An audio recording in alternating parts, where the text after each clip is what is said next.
And welcome back to the Daily Dribble podcast, guys. As always, I'm your host, Nick Zammit, here back with another massive episode after what has been a huge week on and off the court from the NBA.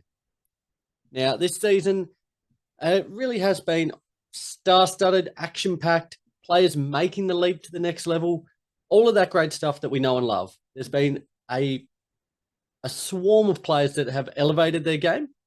But today I want to kind of just shine a bit of a light on some of those players that I think personally have regressed. Those players that essentially have dropped the ball. Now, I've got three names to share with you today. Before we get into it, though, just want to give a big shout out to both Stadium Scene and The Cover, both those networks continuing to showcase all of my work here at the Daily Dribble, as well as a whole host of other content creators in and around Australia, New Zealand, the US, and Canada. Very, very appreciative for all their continued hard work and support. It really does mean a lot. What we'll do before I get into my players who I believe have dropped the ball this season, we'll rip through some very quick odds and ends. We'll start first and foremost with the news that former Melbourne United star and current Knicks centre Ariel Hukporti, he's suffered a torn meniscus in his left knee. Now, the time frame for return, he's expected to miss about 4 to 6 weeks. This is no doubt a loss to the Knicks, but I think it speaks to a bigger question. Now, the Knicks, their depth isn't great.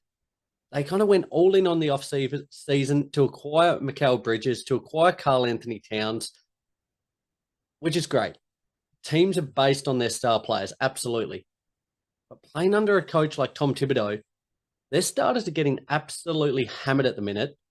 Night in and night out, all five of their starters are regularly playing 40-plus minutes. Now, it's not great for the body. Across 82 games to be logging this many minutes, I really think this could come back and bite them in the postseason. Now, I personally believe their starting five is up there with the best in the league, but it'll count for zero if they all break down prior to playoff basketball. They're a team I'll certainly be keeping a close eye on over the next few weeks as injuries start to mount. We've seen Cat miss a little bit of time. There's only so much the human body can do. And playing plus 40 minutes night in and night out, it's not often one of them. So, unfortunately, as I said, their depth isn't great. They're going to have to kind of work around the edges a little bit. Maybe it's a case of you sacrifice a couple of wins just to give these guys a little bit of rest, especially in the latter stages of the season. So, we'll see how that plays out. Orlando Magic guard Jalen Suggs, he's going to undergo an arthroscopic surgery to remove a cartilage fragment in his left knee. Now, he's out indefinitely at the moment. His return will be based on rehab. We'll see how that progresses. He's expected to make a full recovery. But this is a big loss for the Magic.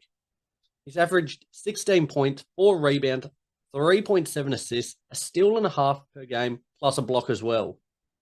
He really has been, over the last 12 to 24 months, one of the better two-way players within the league. Absolutely elevated his game to the next level. The Magic themselves, they started the season red hot. Unfortunately, injuries to their kind of cornerstone players has derailed them severely. Now, they still find themselves in the play-in picture. But the way they started, it was looking like a home court season was on the cards. Now, they're kind of three key players there, Paolo Banchero, Franz Wagner, and Jalen Suggs. They've only played 6 games together for a total of 97 minutes. I saw that stat during the week, and it was quite startling. Your 3 cornerstone players have shared the court 6 times. And it's kind of remarkable that they've done as well as they have. But they'll certainly hope to be having all 3 of these guys and the rest of the core fit and firing for postseason basketball. Now, I mentioned it on last week's show. If you tuned in, really appreciate it. If not, be sure to go check it out on Apple Podcasts, Spotify, or watch it on YouTube. I spoke a little bit about Joel Embiid. Now, as of this week, he has now been ruled out for the remainder of the 2024-2025 season with those lingering knee issues. It seems likely this will require surgery. I won't go into too much detail as I did speak about it last week. But if you're Philly, is it time to move on? You know, It's great having a guy who's an MVP level player, but a key part of that is having him on the court, and Embiid just hasn't been that guy over the last couple of seasons. Now, reports are saying that Philly could petition for a medical retirement clause for Joel Embiid if he's unable to play a year from now. At this point, an independent doctor selected by the NBA and the Players Association would examine Embiid. And if agreed he can no longer play, his remaining contract would be wiped off the books for the Sixers, which would be monumental. That would be huge for them. Still a lot of time and doctor's appointments to kind of water to go under the bridge before we get to that point.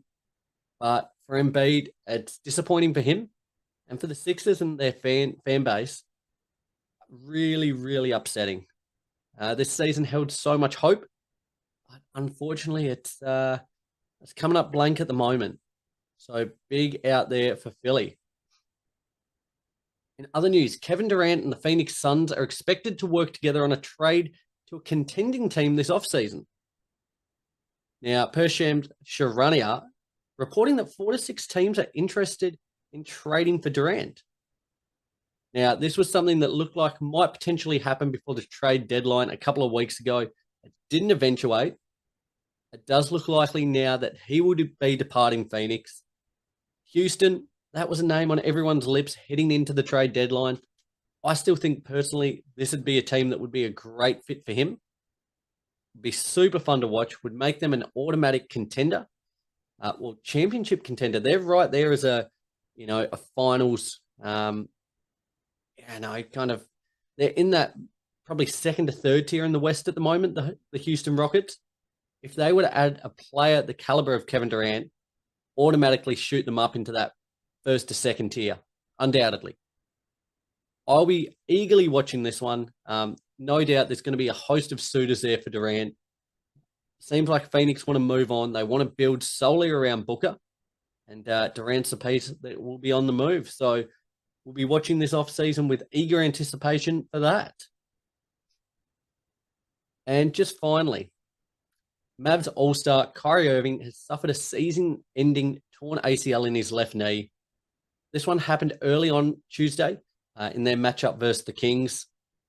A huge, huge loss there. Kyrie had been monumental this season for the Mavs in the absence of Luka and more recently Anthony Davis. Been averaging nearly 25 points, 5 rebounds, 4.5 assists, a steal and a half per game, plus shooting at 40% from 3. Really, really disappointing stuff. He'd been on a tear as of late, helping keep this Mavs team afloat. With this injury, it effectively looks like the Mavs season is over. It's really disappointing. It means that we will have only got to have seen AD and Kyrie play together once this season. And off the back of this, Shams is also reporting that the Mavs look likely to shut AD down for the remainder of the 2024-2025 season due to that adductor injury. Probably not the worst idea in the world. Regardless whether they're hanging on at the moment in 10th at the minute in the Western Conference with the vast array of injuries they have to their big man stocks and now to Kyrie. This season is going down the drain. Really disappointing given this team made the NBA Finals last year. They were so exciting to watch. Luka Doncic, Kyrie Irving there, acquiring Klay Thompson. It really looked as if they were poised for another run. Maybe even to go that step further. NBA champions was well and truly on the cards. They've now lost their franchise cornerstone. That guy they got to replace him lasted all of one game. And now the other star in the ranks has gone down as well. Really horrible stuff to Kyrie. He's probably one of the most beloved players in the league. It was really endearing to see him come out, hit the 2 free throws, as is kind of regulation with the NBA. If you are injured but able to come back out, you do have to. But to see him hit those 2 free throws and then be carried off the court, really, really disappointing stuff. Not just for Mavs fans, but for NBA fans as a whole. I've loved watching ball and love watching Kyrie. The way he goes about it, he's probably one of, if not the most crafty players within the league. His ball handling is second to none. And as I said, he's been doing a fantastic job of keeping this team afloat. So really disappointing news there. for the Mavs, for Kyrie, and for the league as a whole, but wish him a speedy recovery. Hope the Mavs can get all these walking wounded players back fit and healthy for next season and can make a real strong push at kind of cementing themselves as a championship level team. So, speedy recovery to Kyrie there. Alrighty, guys, let's move ahead. Daily Dribble. Okay, so as I said at the top of the show, these are players who have dropped the ball. Players I believe have regressed this season. Now, I've got 3 names here that came to mind during the week who I think have gone backwards, and I would love for you to share yours. What I got right, what I got wrong. There's absolutely a host of other players that you could have, well, put in these positions. But the 3 I've got here, I'm going to start firstly, and it pains me to say because as a guy I was really high on going into the season and I thought would be a difference maker, was Tyus Jones. Now, he has been one of the league's premier point guards over the past few seasons. Now, this is not to say that he's having a horrible year, but he has regressed in all major categories. With the Wizards last season, he was averaging 12 points, 2.7 rebounds, 7.3 assists, 48.9% from the field on 1 turnover per game. In the offseason, he had a change of scenery, joining the Phoenix Suns, where across this campaign, he's been averaging 10.5 points, 2.5 rebounds, 5.8 assists, 44.6% from the field on 1.4 turnovers per game. Now, that's nothing to sneeze at. That's really, really serviceable. But absolutely a regression from the year prior. The last few games, we've seen him come off the bench. Bradley Beal inserted back into that starting lineup. I don't think this is necessarily the worst thing for him. There's certainly been an adjustment period for him playing with this much talent in Phoenix, and so far you would say it's not working. Him and the rest of the team have a lot of work to do to make anything of this season. They still find themselves outside of the play-in looking in. Really disappointing. If the season were to end today, it would go down as a huge failure. And again, that kind of speaks to the potential of Kevin Durant moving, as I mentioned a couple of moments ago. Although for me, I think, I know his role is playmaking. And as an outside shooter, that's where he does his best work, Tyus Jones. I wouldn't mind seeing him get to the rim a little bit more, being a little more aggressive, finding his own buckets. Hopefully that can install a little bit of confidence in him. At the moment, he's a guy he's playing good basketball, but not great basketball. And I think for Phoenix to get back into the conversation of being a playing team, they need far better output from Tyus Jones. So he's a player that I think has regressed this season. Secondly, another player who actually, coincidentally, all 3 of these players have moved over the last 12 months. There you go. I only just realized that. The second player I had here was Kyle Kuzma. Now, Kuz has had a rather dramatic drop-off in his age 29 season. Across 70 games with the Wizards last season, he averaged 22.2 points, 6.6 rebounds, 4.2 assists, while shooting at 46.3% from the field, 33.6% from three-point range, and 77.5% from the line. Now, across this season with the Wizards, and more recently the Milwaukee Bucks after that trade that sent Chris Middleton to Washington, Kuz has averaged 15 points, 6.2 rebounds, 2.5 assists, while shooting bricks in comparison to the year before, going at 41.7% from the field, 28.4% from three, and 62.7% from the line. Oh, he just looks like a guy at the moment that is out of confidence, is out of rhythm. Hopefully with this move to the Bucks, once he finds a little more stability, it's relatively early days there. But with not being burdened as a number one or number two guy, hopefully it enables him to play a little bit looser. Now, this season, he's on $24.5 million. That's set to drop by about $2 million next season and $2 million the year after. Thus, the way his contract is structured. But even still, you would like to see considerably better output and better efficiency from a guy getting paid at this level, and especially knowing what he's capable of. We need the Kyle Kuzma of old, who could shoot 20 points per game at 40% from three.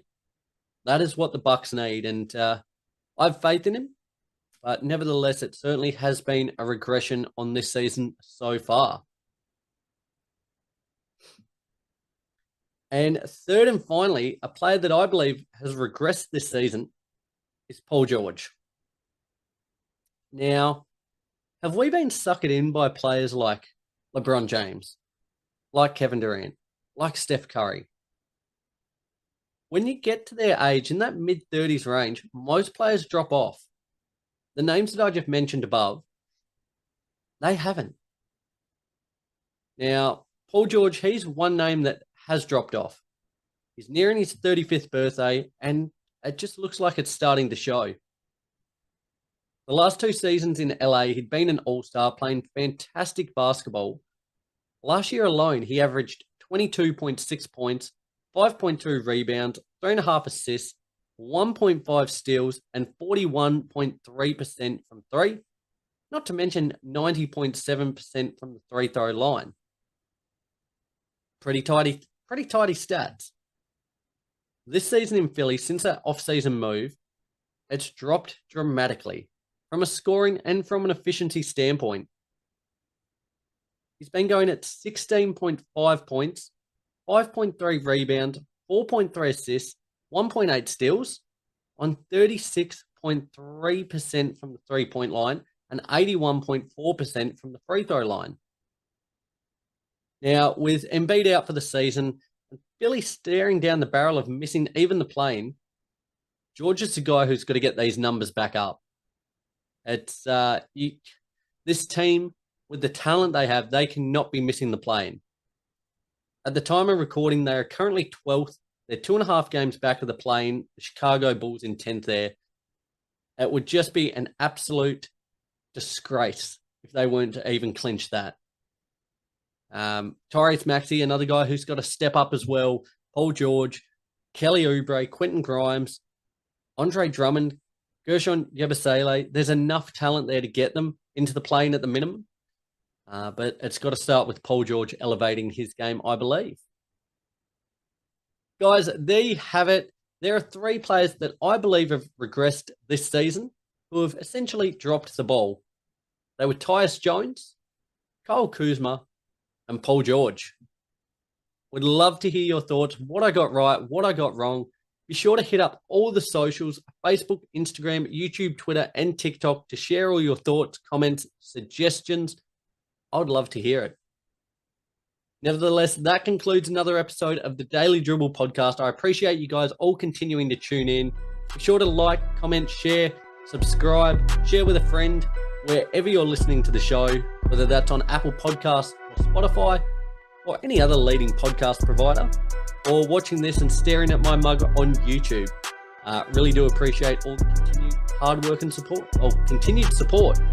I'm still in my thanking of the sponsors, the hard work and support. Probably a good sign to wrap it up, Nick. Nevertheless, guys, have a fantastic week. Remember, be good or be good at it. And I'll speak to you soon. Take care.